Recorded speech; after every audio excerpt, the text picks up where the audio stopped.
Good morning, welcome to my YouTube channel. My name is David Okun. I will be continuing to speak about the cost of living crisis in the United Kingdom, the help given by the government. You consider to look in your government, the kind of help given. The kind of help given in your country may be similar to the ones given in the United Kingdom. In the United Kingdom, if you live in the UK, check your website, government website, your local authority website, the council. Again, you will find information there. Look at the local charities like Citizen Advice. I've been giving this proposition. The internet, everything is now going online. So there is also the sense of empowering every individual who need help. But I would also say the best way to help is for you to help yourself. Nevertheless, whatever help is still being given by the government, be sure to get such a help, because the help is there. It's difficult to get it. If you watch this video, watch it with the rest of the other video. I've been speaking about it and I've been very candid why the problem occurs of the cost of living in the United Kingdom. And if you listen to this video, even if you are not in the United Kingdom, thank you so much, everybody who have been watching my channel, who have been supporting me. And you're welcome to join me on this journey.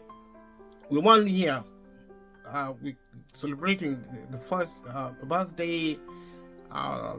We started on the 4th of December last year. It's a project and it's a channel we established in 2012.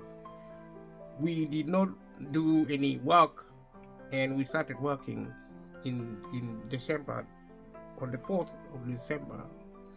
So we had our birthday as a program, YouTube program, about 4 days, actually 2 days ago. So happy birthday, this channel. And happy birthday also with me, my fans, my supporters who have been supporting me, and those who haven't had the chance to actually participate in this channel. I'm so grateful. And I'm also grateful to YouTube system for giving me an opportunity to speak. This channel is about freedom of speech. Whatever we still have, our world is not perfect. There's a lot of violence. The state, the people of every country, not just one country, there's a lot of violence. There's a lot of cultural failure. As a people, we need now to revisit our culture and start learning how to value humanity. If you value something, you care about it.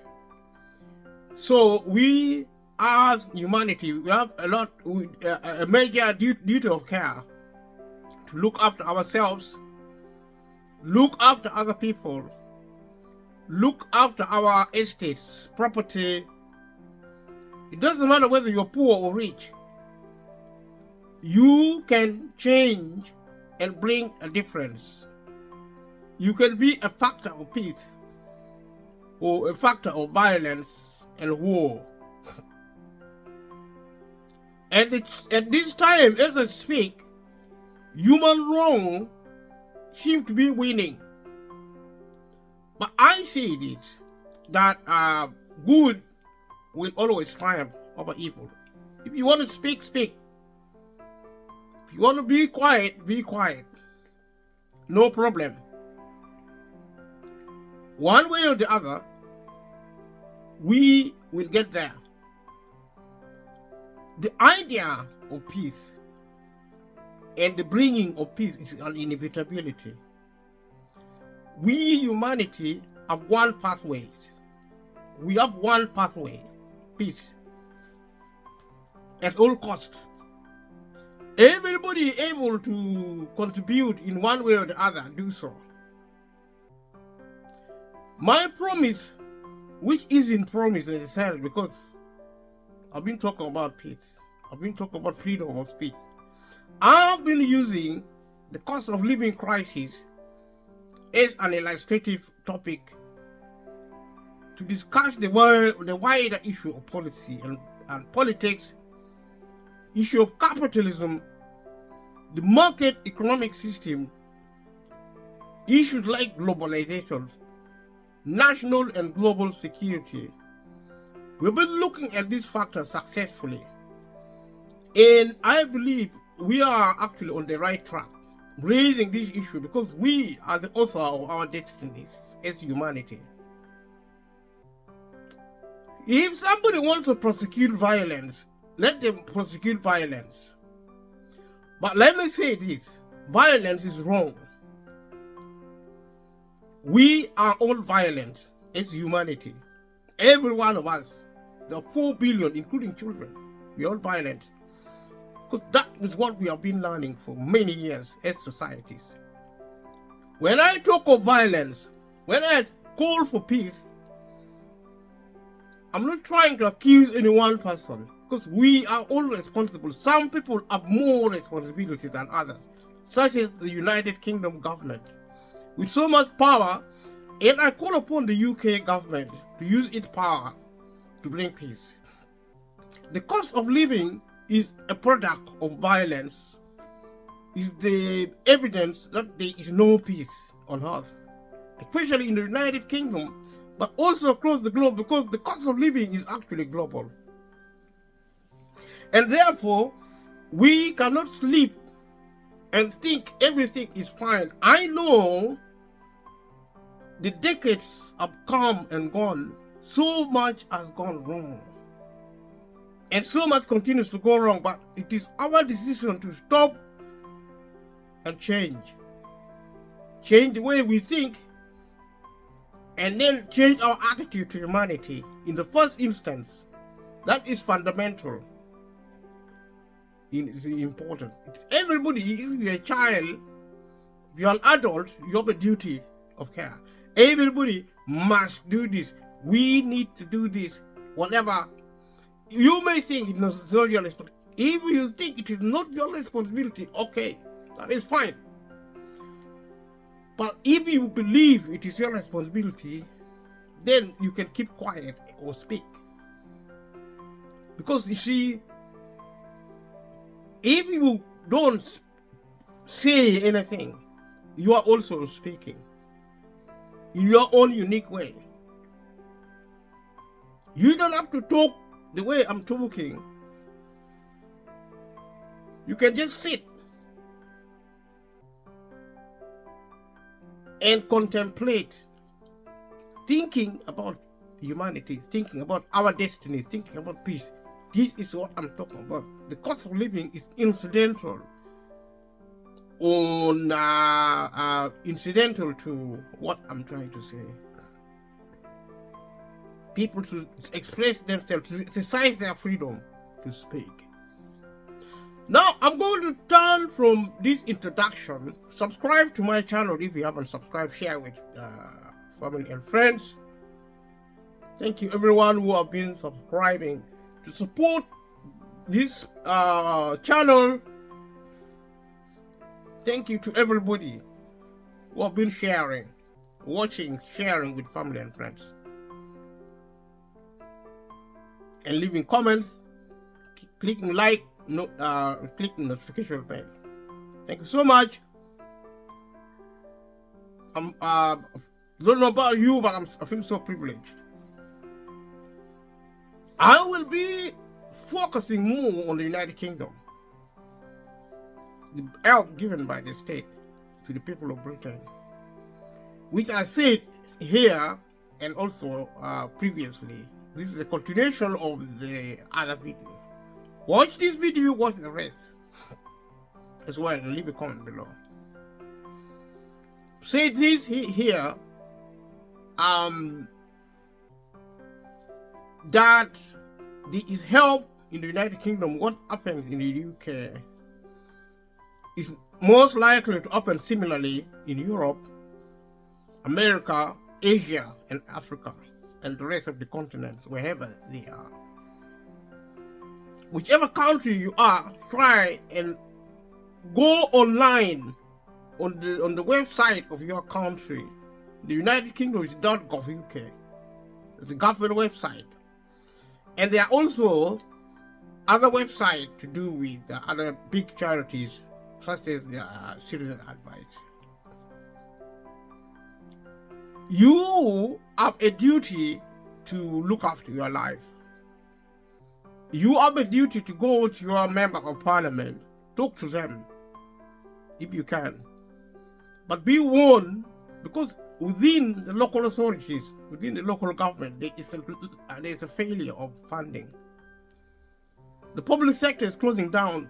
Whatever is left is what we have. And the getting of help is increasingly getting almost impossible. And so, you try your best. You watch the rest of the video. I'm developing this theme, this segment of our representation. So we have been looking at energy. We have been looking broadly what is happening, and look at things like what we have in our homes and how we can get help in relation to what we have in home. Things like how we use our essential appliances like fridge, freezers, or heating equipment in terms of energy, energy support, energy advice, energy access, and also energy management. The advice from the authorities, from the people who give advice, is that if you live in the UK,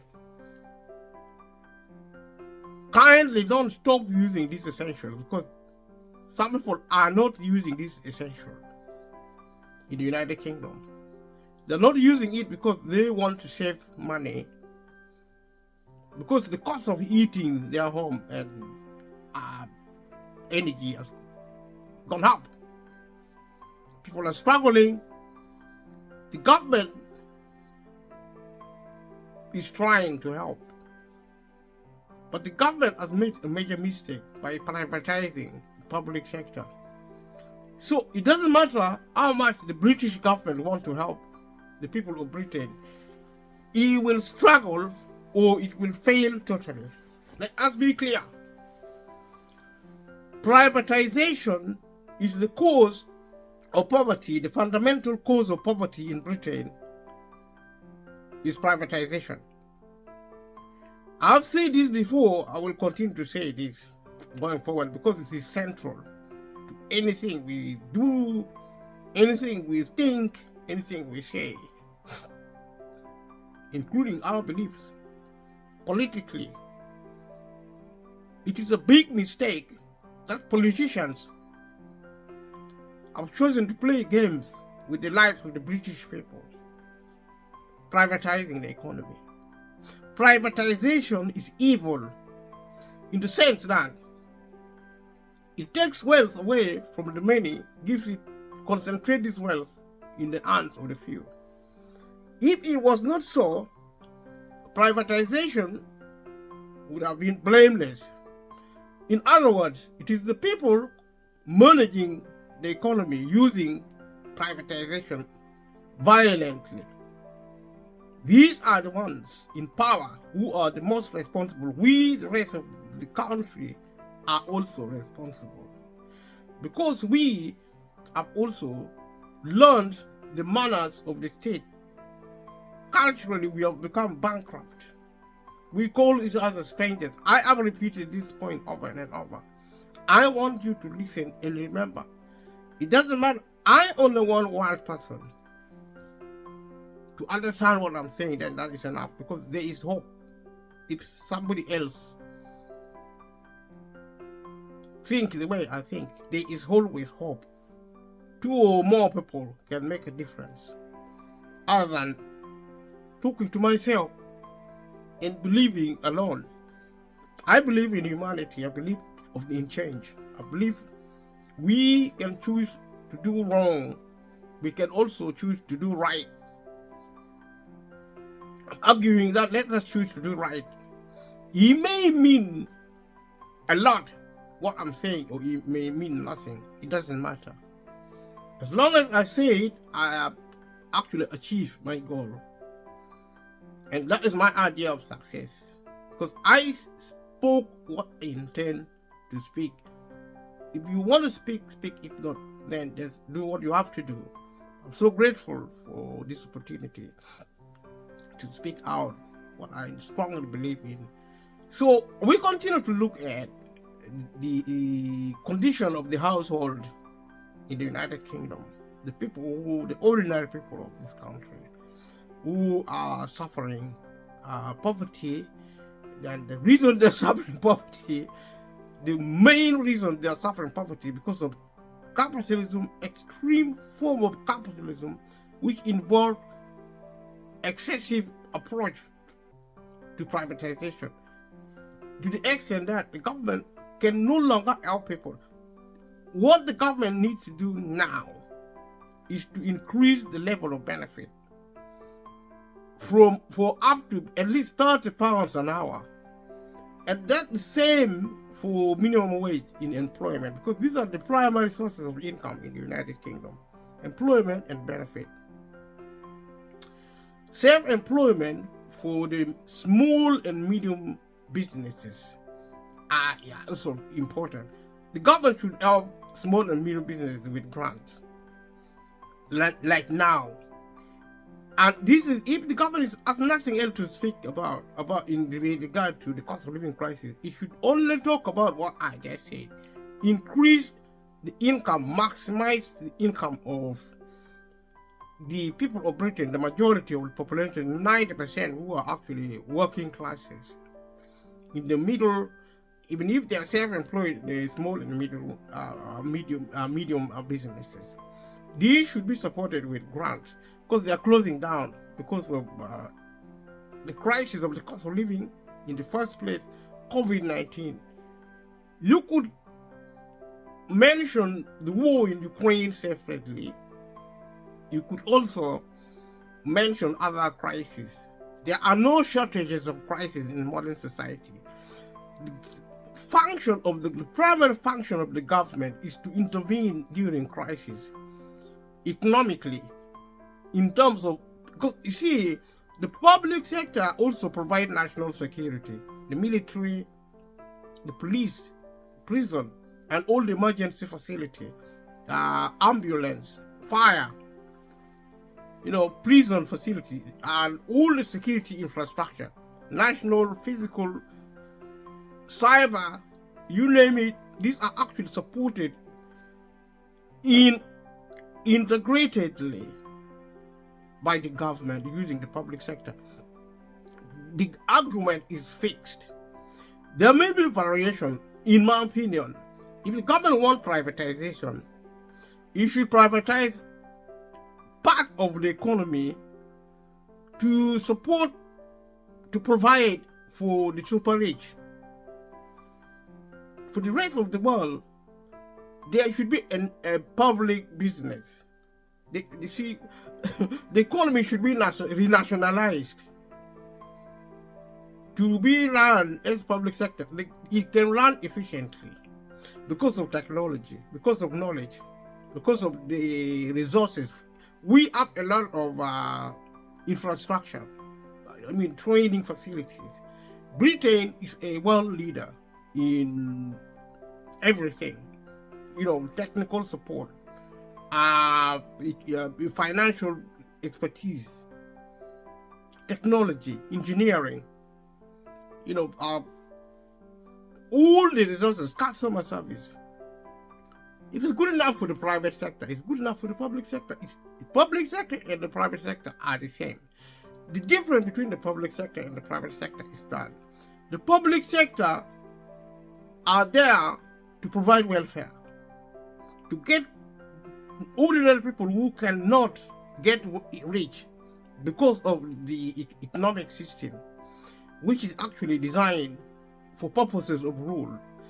You see, the logic of rule anywhere you go is that you don't allow, the ruling class cannot allow the working class, who are actually increasing in population. They are a threat. As they grow in number, they are a threat to the ruling elite. The system of governance has only one function, has only one purpose, to rule, which is actually wrong. Because, see, not least because as humanity, we are very mature. Culturally, we act like babies, like children. And you give us power. You see the catastrophe in Ukraine, you see the catastrophe in Israel, in Hamas, in the Middle East, in the rest of the world, Africa, Asia, America. We are at war on a daily. I mean, young people are actually shooting children in schools. That is who we are. We are not ready to rule over anybody or anything. So we need to focus on culture. Grow up as a species. How to grow up is actually change the way we think. Start valuing humanity. Think beyond your life. Think beyond money. Think beyond wealth. Think beyond power. These are important, but the human life should be number one as a priority. If the current multi-billionaire thought the way I am suggesting, there would be no poverty in the world, because all the rich, all the super rich would congregate together within a year. Within 5 to 10 years, there will be a total eradication of poverty. And that will sow a seed of change toward. That is how to build development. We cannot cheat truth. We cannot cheat truth. We cannot really invest in lies, in violence, in theft, in looting, and also in killing humanity, destroying what we build willfully in the name of war. We cannot achieve peace by war. We can only contain society to survive for a time. Ultimately, we have to get a formula, a peace formula, which is organic, which is what I refer to as a cultural economy, focusing on humanity, valuing. Like when you go to a shop, there is something called customer service.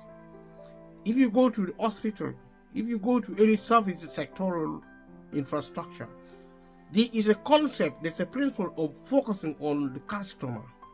Who is the customer? They are not dogs and cats necessarily. They are fundamentally, they are humans.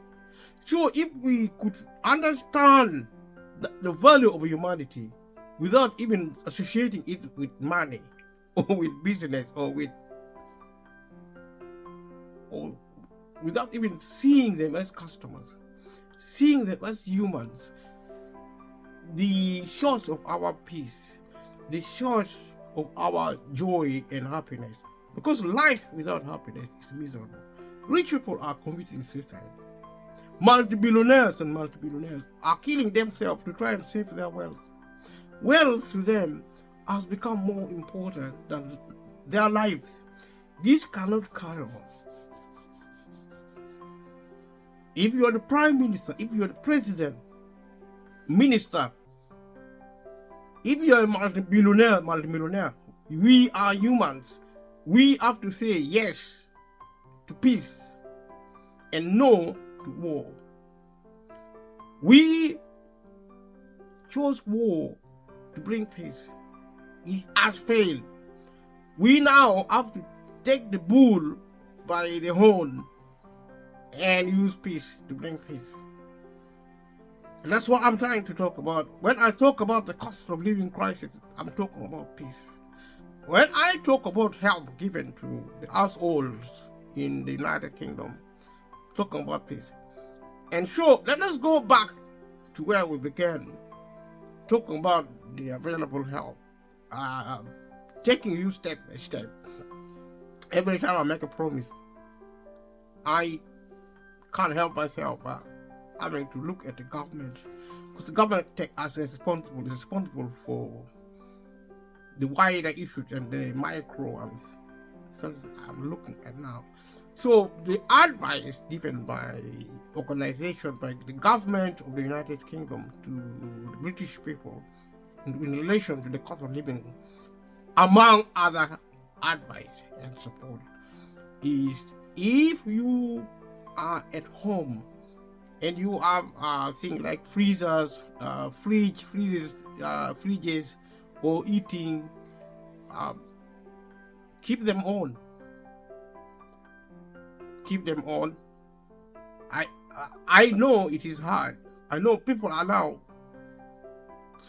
some people are actually having to leave their homes and go to visit family and friends, and go actually maybe in buses and trains, to keep warm. Or some people are going into churches, into public libraries. This is evidence of failure by the state. This is evidence of failure by our society, rich or poor. We are all in this together. We have to take common responsibility. Your neighbor is not a stranger, regardless how violent they are. This basic principle should be in your head. You may not be able to use it now because of the reality. The reality on the ground now, that we are so violent that we lock ourselves into our homes. We have become jailers who lock themselves willingly into being prisoners. We are also prisoners of the weather. We can't walk freely on the street because it's so cold. And some buses in London, where I live, are so cold. I don't know what these bus operators are thinking. The buses are so cold that you would rather be outside the bus other than inside the bus. And I've actually had to speak to bus drivers to remind them that the bus is really freezing. They don't listen.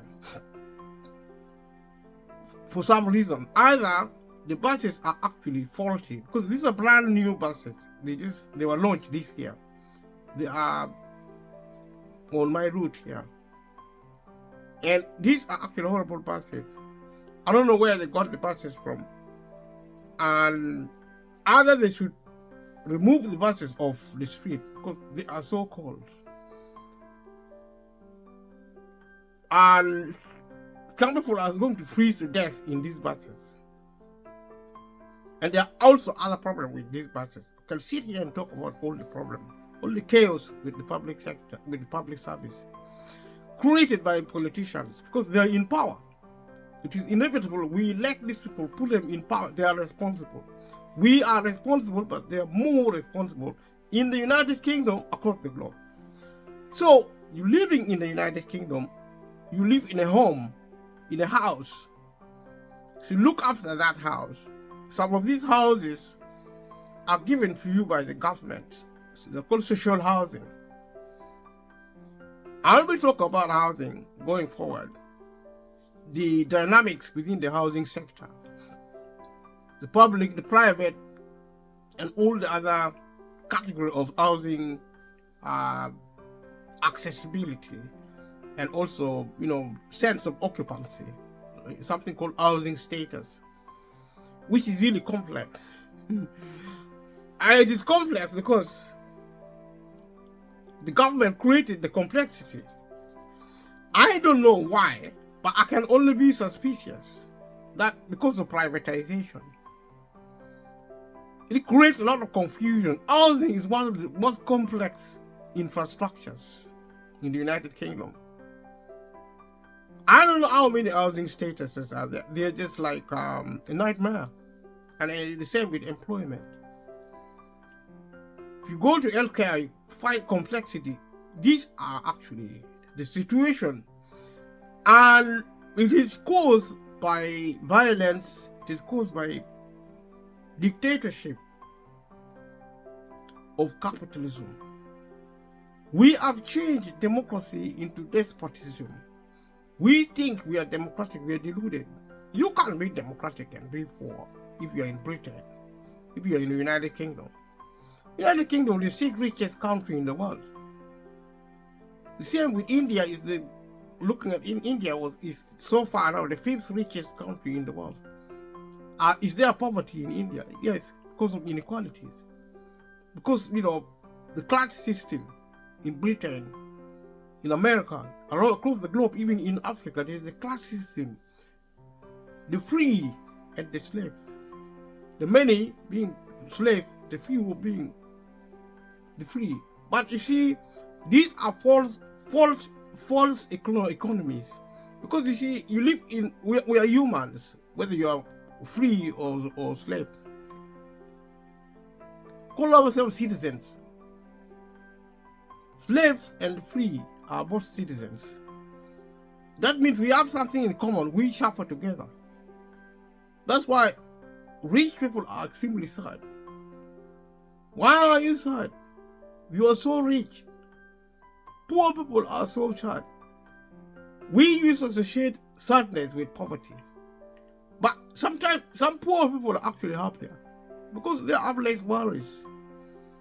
If they access food and energy and shelter and healthcare and maybe a bit of education and maybe a bit of a walk in the park or an evening in the pub, you see, or a dinner with friends in restaurants, or a trip to some nightclub, or meeting in churches or community groups, then they are happy.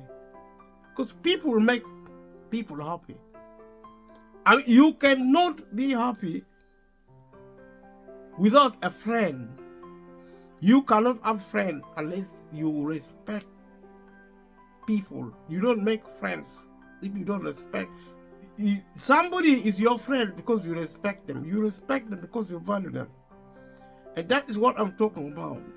And if you have a friend, you know how it feels to be with a friend. The only source of your happiness is a friend. So as humanity, if we are sad because we have become enemies, enemies cannot be friends. This reasoning may be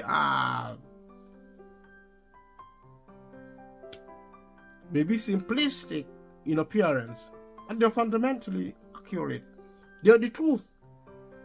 Sometimes we want to really read complicated books and complicate matters. I always talk about living in a household situation with the cost of living crisis in the United Kingdom, which I'm going back to talk about it. If I stray, then I'll stray, and then I'll keep coming back. And thank you so much to everyone who have been subscribing to my channel. And thank you to YouTube for giving me this opportunity. And thank you for those who have subscribed. And don't take anything for granted. It's so important. Even if only one person had subscribed. The first day I saw a subscriber, I was so happy. First subscription, that was in last year, actually, in December, about a year ago. Because when I created this channel in 2012, I did nothing, and there was no subscriber, there was no viewing at all for 10 years. And then last year I decided to do whatever it takes, just record videos and post. And a few, I think 24 hours later, I got 1 subscriber. And I was so happy. Wow, I got a subscriber. And also I got some people viewing. I mean, something which didn't happen. I mean, so the mode of operation, if you are a YouTuber, just keep on posting. You may not seem like a lot, but that is the nature of the thing. Just keep on posting as long as there's capacity, as long as you have the means. I know it's so expensive. It's really expensive doing videoing. I spoke to my nephew. who is a cybersecurity expert.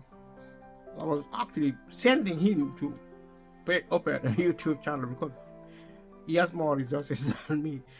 But he said to me, doing a video actually is complicated. He's going to do it in the future, but he wants to be ready. I said, I'm not going to be ready. If I decide to be ready, then I will not be ready. I will not going to do it. I'm going to start doing it and get ready going forward. Now I have a few subscribers, which is a lot for me, and I wish I could have more within a set period. But my focus now is to really talk about things I care about and try to enjoy it. It's really challenging. The topic I'm dealing with is really challenging. It's really challenging, and it's something new. I learn every day, and sometimes I get lost in translation to try to express a view. But it's a learning curve on a daily basis. I'm so excited about it. So let's look at the British situation, the United Kingdom situation, as ordinary people like you and I. I don't have wealthy friends, and I believe that they are normal human beings, just that they live in a slightly different world, significantly different world. But they're responsible more than normal people. That's why I'm targeting them, so that they pay more attention. Because if you have a lot of opportunity, it's your money, it's your wealth, it's your power, it's your estate in a modern world, you own it. But we are also society. And if you think you are, because you see, like the United Kingdom made you rich. If you're in the United Kingdom, if you're in America, America made you rich. So give something back to society in terms of wealth, in terms of development. That is how to behave. You want to behave well. If you're a multi-billionaire, help people who need help.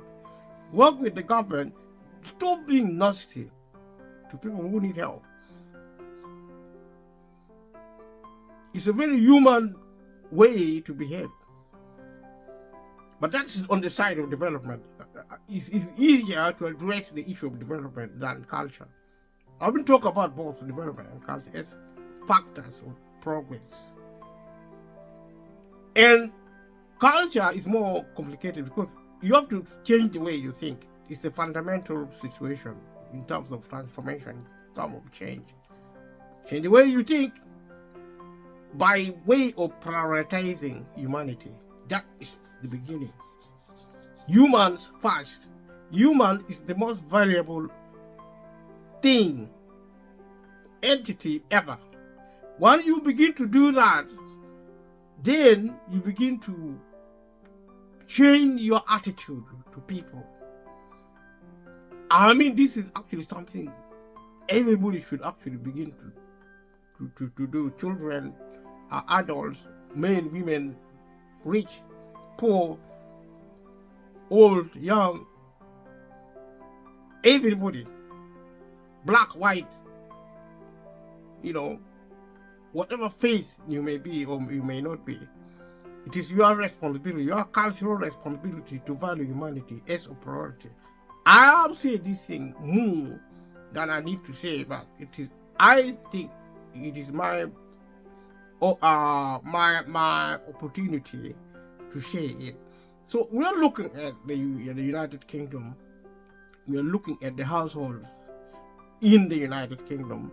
We are looking at their behavior, how they behave in their households in the face of the cost of living crisis, and also in terms of the help given to them by the government. So the advice given with reference to the material, I'm looking at the material here to guide my conversation. It's a guide. You can get this information online. You can go to any website. You'll almost always find something about welfare benefit, housing, healthcare, social work, social health care, health and social care. All these things are online, so you are washed.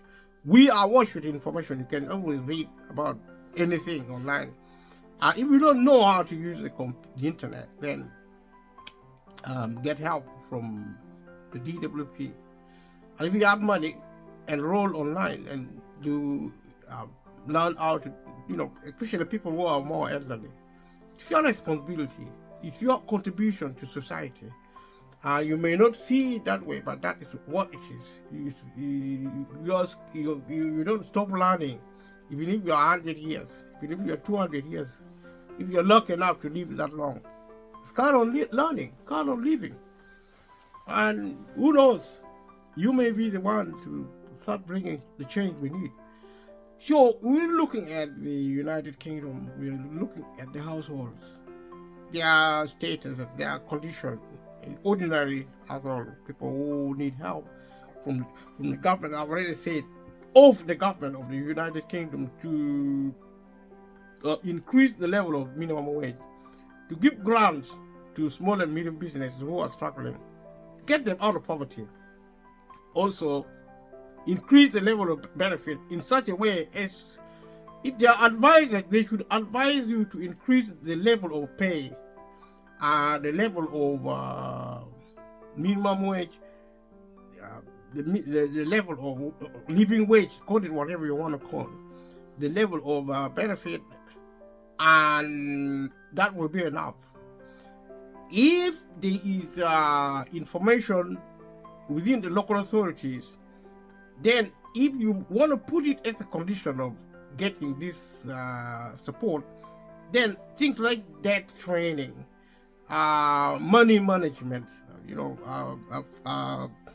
income, capability, financial capability, things like that.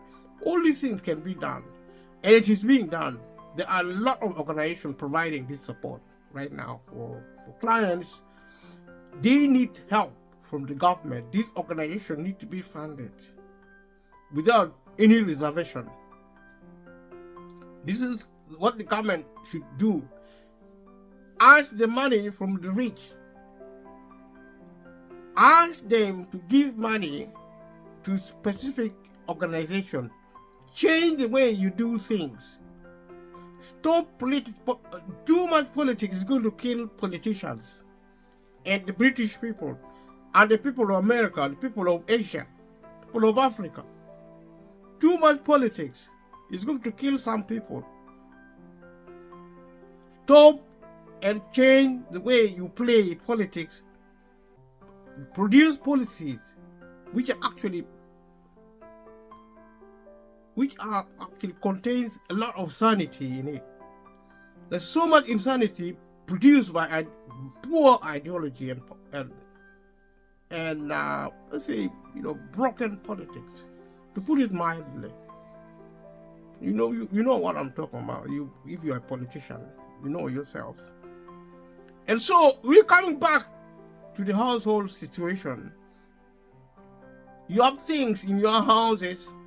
You have things like fridge and freezers. Eaters, use them or lose them, so to speak. Not necessarily literally, but so your life, look after yourself, in other words. Stay warm and healthy. It's like you don't know, but sometimes you need reminding. It's good advice. So don't turn your lights off either. Keep the light on. Light bulbs don't use much electricity, so they say. So we believe. I keep lights most of the time. It may look simple, but every little help when it comes to advice and support. So the argument is that support is not just money. Support is information, learning, taking responsibility for your life, and empowering yourself. Be independent. When the worst comes to the worst, this is some of the things. you need to take into account as a person. And I had to say, family and community support is extremely important at times such as this. When there is poverty, and especially if the state doesn't help, families, communities should start coming together and think how best to help each other. This will also reduce the tendency of strangeness. With the more communitarians we are, the more strangers, the less strangers actually will become, which is actually a step in the right direction, whichever way you look at. So there are actually National Grid website. So there are services available on National Grid website. National Grid are actually infrastructure for energy, if I'm correct. There is something about demand flexibility service. Demand is what you need, is what you want. It's demand is what, let's say energy. If you ask for energy, you pay for energy, energy is supplied, you are actually under a condition of demand. Now when they talk of flexibility, it means it goes up and down, sideways, flat on the ground, or I don't know exactly how flexible you have to be in demanding energy or demanding anything. Talk about National Grid. National Grid is actually for infrastructure for energy. So we talk about energy, talk about demand, we talk about flexibility in demand. You are asking for something, be flexible about it. You ask for more, you ask for less, you ask for moderate. I think what to talk about is actually, as a customer, be consume less. Because there is a school of thought suggesting that, the problem occurring in the world is overconsumption. That philosophy is there, especially with things like energy, that people should consume less. There are the complexity sometimes include climate change, which is okay. Let us save the environment. We are going to save our environment for humans, not for dogs and cats. For dogs and cats, but first for humans. That is our culture. Culture is to look after our own first. We cannot allow a single man or woman or a single child to die of hunger, of cold, of lack of food, of lack of energy, of lack of water, lack of medicine, and lack of housing in the name of saving the environment. We cannot do that. We should never ever do that, because it is like saving nature, saving the environment, and killing humanity. We cannot do that. We are not perverts. If you think you are pervert, then go to school of enlightenment to get you out of perversity. We can reach perverts running our countries or being part of our communities. We cannot tolerate that, because that is actually death staring us in the face. Let us save the environment, but let us save humanity first. I talk of culture, prioritizing humanity. We are going to create wealth as a priority, but our number one priority is to actually preserve humanity. Anything differently represented or presented is actually an act of perversity, is a product of violence, is only murderers will actually prioritize other things before humanity. Humanity should come first. If you bring wealth, you bring power, You bring environment, you bring nature before human life. You are a pervert, you are a murderer, you are also a thief. Because you are trying to destroy life. Destruction is a form of theft. From where I come, when people die, we refer to death as being a thief. The death stole our people, our child, our loved ones is stolen from us by death. So if you kill people by being confused about your priority, then you're a pervert. You're more than that, you're a murderer. You're a thief. You're a destroyer.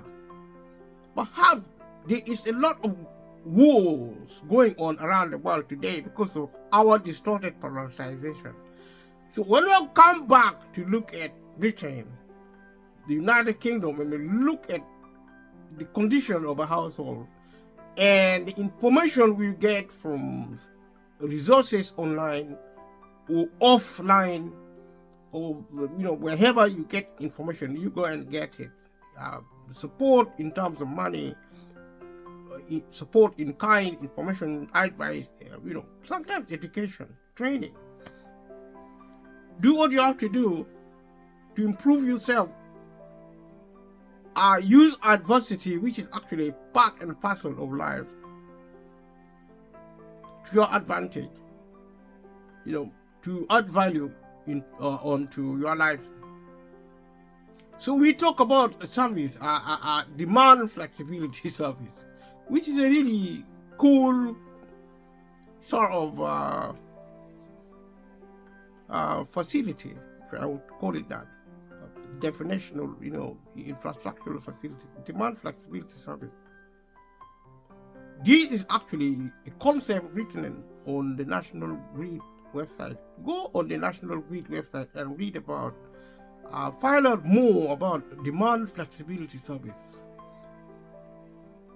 And then you talk about there's something called warm home discount, which is about £150. The one-off payment. I already say that this help is there, go and try and get them, but they are not as good as they look on paper, online or wherever they appear. Because what I would say to the UK government is that raise the level of benefits, including pension. Raise the level of pension. Pensioners do not need housing benefit. They only need, their pension should be enough to pay their housing. If it is not enough, the DWP should have the discretion to top it up. If they're living in an expensive house, because if the government thinks somebody is living in an expensive house and they can't pay a benefit to cover the full rent, then they should give them a house. If they don't, if the council cannot give a house to somebody who is homeless, and the definition of homeless should also change from what we now see, which is actually wrong. The right way to look at homelessness is that somebody cannot afford to buy a property outright, which means they don't buy a house, put their hand in the pocket, pull out millions, hundreds of millions of pounds, rather hundreds of thousands of pounds to buy a house. They are not able to do that, or even write a check for maybe 200, 300, 400,000 and buy a house. If they are not able to do that, then they are homeless. By definition, that definition should change, should be included in the government list of how it defines homeless in the United Kingdom. Because once homelessness is defined in the wrong way, it becomes complicated. When it is complicated, people begin to suffer. People who are not rich, people who are actually working for a living, who cannot buy their home outright, some people say you buy cash, but you can write a check or credit card or digital money, digital currency. So you buy it outright. You don't borrow to buy a house in the United Kingdom. So in that context, you are not homeless because you have money. You are wealthy.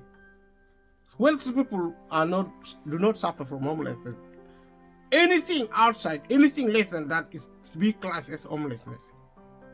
With the result that government should build enough homes for homeless people and give it free of charge.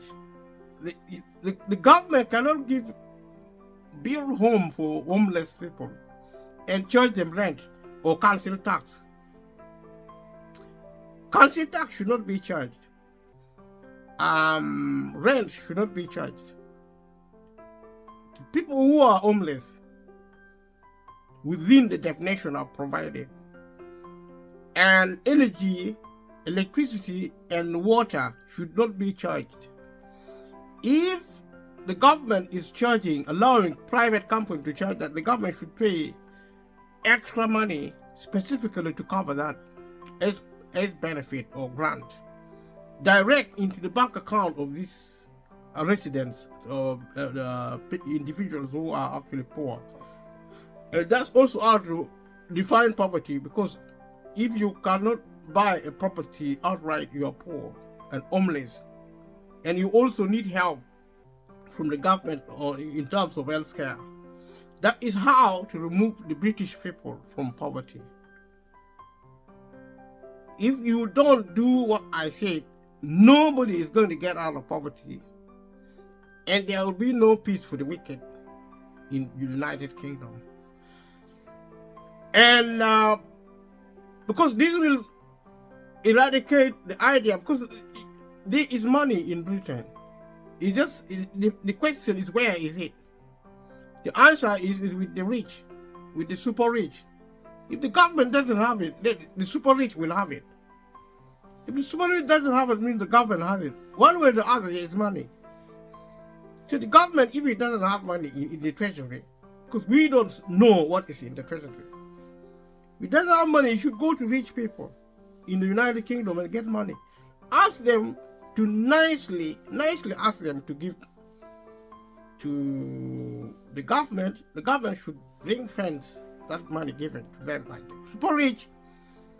Let them build houses. Let them also build hospitals, hire nurses and doctors. Okay? The NHS, the National Health Service, should be free at the point of use. That is the mantra we have heard from the Conservative Party, from the Labour Party, including New Labour, Liberal Democrats, from every politician in the UK. The NHS will be free at the point of need. The problem with that statement is that the government has changed the meaning of need. If you were in need today, because the government produced a different definition for need, you are not now eligible. So the definition of need should be restored to mean somebody who works for a living in the United Kingdom as need of housing, as need of social service, health service. Their children should go to school. Government should pay for the tuition fee for their children. Should buy a uniform. Should pay for school meals. Should pay for transport for kids. Should increase the level of housing benefit for children.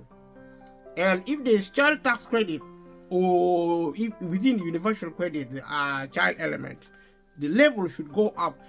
The argument for poverty eradication is actually increase of income, as in income maximization, to mean the government is increasing the level of income by raising the level of minimum wage, raising the level of people who are actually self-employed. If they don't make profit, they should be given grants as a form of welfare. That is the responsibility of the government, especially in a wealthy nation like the United Kingdom, America, continent like Europe, Asia, and now in Africa. There is more and more wealth trickling down to Africa. But the system of rigged capitalistic system is creating the same problem in Africa. They are multi-billionaires in US dollars in Africa. And if you go to slums to watch poverty in Africa, you will be so shocked. There are people living in the world today, they haven't seen how poor people are in Africa. People in Africa, when they say in slums, if you discover the slum of Africa to see the level of poverty, you will be shocked that in the 21st century, human beings still live like that. This is an offense. This is a cruel survey coming from how humanity has behaved. And it's a tragic commentary on modern societies. Are we humans or we are aliens? If we are humans, then the time is now to take this opportunity. Coming with the cost of living crisis, the time is now to change the way we behave. It is our behavior. Some people think, who do I think I am talking like this to people? I am the citizen of the world. I'm a human being. If I was an animal, I would be a dog or a cat or a meerkat or something and playing a different role. But I am human. I have human rights. The same way that you are. If you think you don't have human rights, don't really include me. Because I have human rights. I am given the capacity to speak. There are some of the worst dictators, even today in the world, probably in Britain. We talk of democracy. What if we are deluded about democracy? We probably are not as free as we think we are. There are laws which may catch anybody speaking. There are some of the most complex laws involving free speech or the prevention of free speech. Things like defamation law is anti-freedom, free speech. Literally, defamation law. Okay? GDPR is another one. You can't access some information, really. Freedom of Information Act is in vain because of GDPR. So these laws are there. Where there are laws, there are no freedom. Law are there to rule. I have said this, I say it again. Where there is law, there is no freedom. Democracy, being a concept of freedom, is an aspiration. We mention these things, we are free world, because we are deluded. If we have wealth, if we don't have wealth, we think we are free. Because we are allowed to say certain things, and most of the things we say are fantastic. A lot of them are not. We talk a lot of rubbish anyway. We talk a lot of sense also. So we are good to go, but we are not so good to go. Sometimes we are neither here nor there. But you see, this is a process. This is a process, the pathways we choose. Going back to this situation in our homes in the United Kingdom, and I already said in terms of energy, there is, if you get benefits, you might be able to get £150 off your electricity bill, or 150 added to your prepayment meter. There are a lot of ifs. There are a lot of mights. These are the languages. You might get it. If you get benefit, you might. Getting benefit means you're on low income. Your income should increase from benefit, not from energy packaging, not from warm home discount. Warm home discount is a discretionary benefit. Discretionary benefit means you are not really entitled to it. They say it is you're given as pure help. But you see, proper benefit is actually should be related to entitlement, which is actually mandated for payments. So they are called mandatory benefits. They are probably statutorily backed by the state, which means there is a guarantee. If the moment you meet the eligibility criteria, which is another form of discussion, you get it. But discretionary, you can still be eligible for the benefit, but you might not get it. So this should be withdrawn, because it is actually a way of refusing, avoiding, government avoiding to help people. It looks like the government is helping people, but it actually not helping. Because why, if there is help, why do you make it discretionary? Why don't you make it mandatory and actually streamline it, take it and add it onto normal benefit? Why do you have to fragment things, to complicate things, warm home discounts? I don't want to see that. I think the government should remove that immediately. Whoever created that warm home discount. What is so warm about it? What is so warm about the discount? Warm home discount. Okay, take that money and give it to the people of Britain to increase the level of benefit, to get them out of poverty. If you need to invest in training facilities as a condition of benefit, to train British people how to manage their money, financial capability, like I said, how to manage their money, how to manage their debts. Also, why should somebody go into debt if they have money? That is another question. Because even multi-billionaires are borrowing money. Why would a multi-billionaire and a multi-millionaire borrow money? But that is business. Household this situation is also business, but of a different kind. We don't make profit. We need livelihood. That is our business. Our business is to stay alive. And the government needs to really understand this.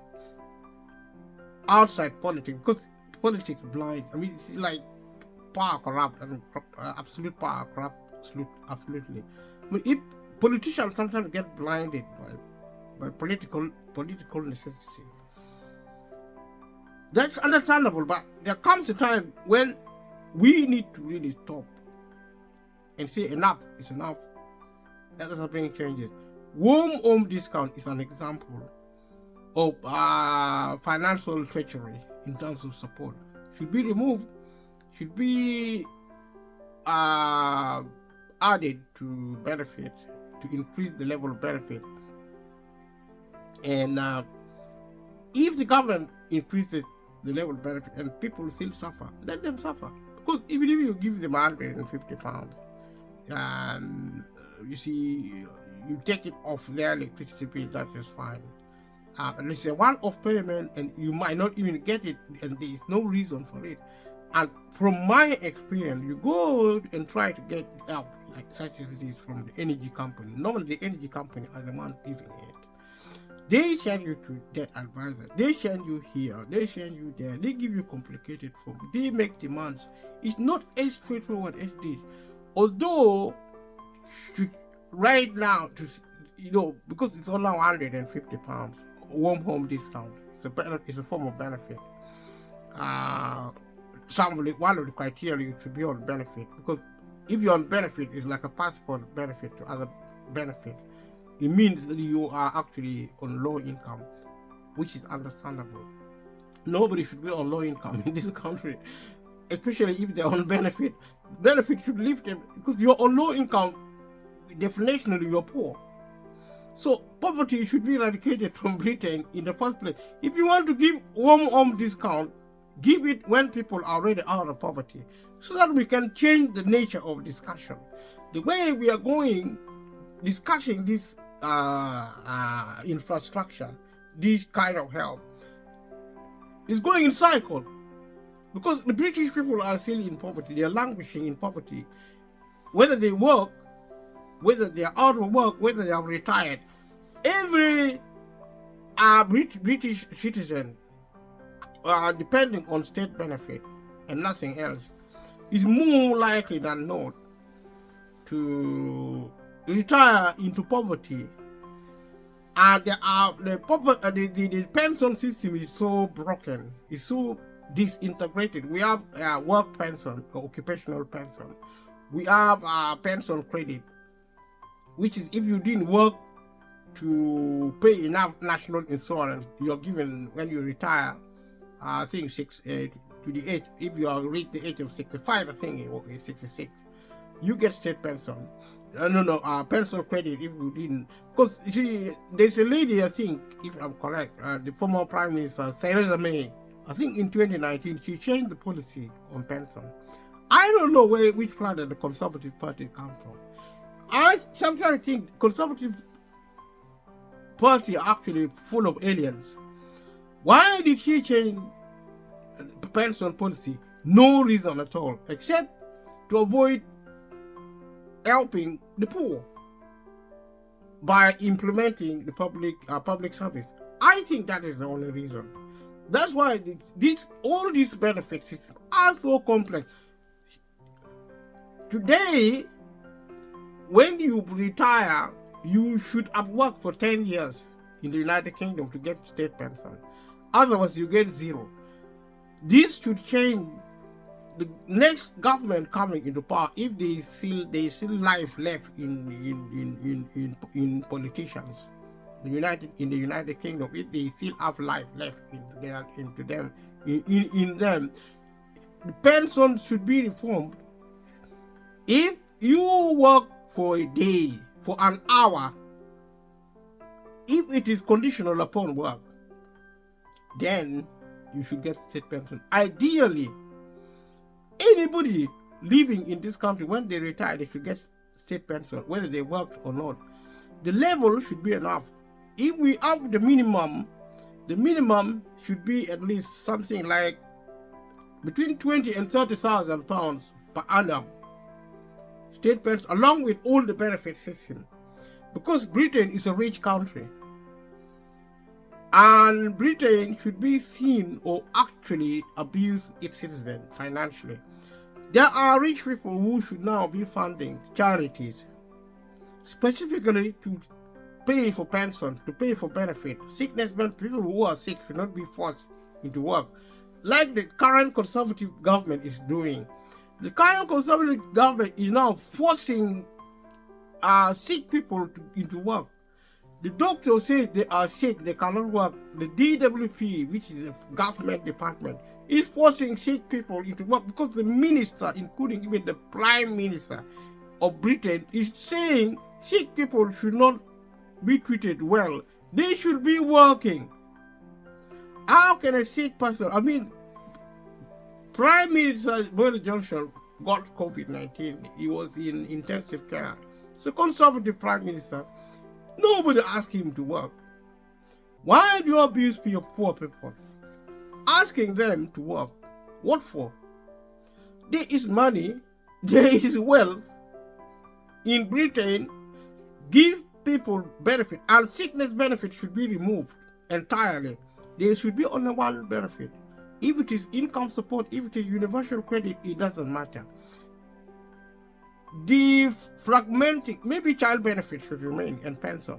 Those are the only two benefits which should remain, and also maybe statutory pay, because people get pregnant. When they're pregnant, they can't work.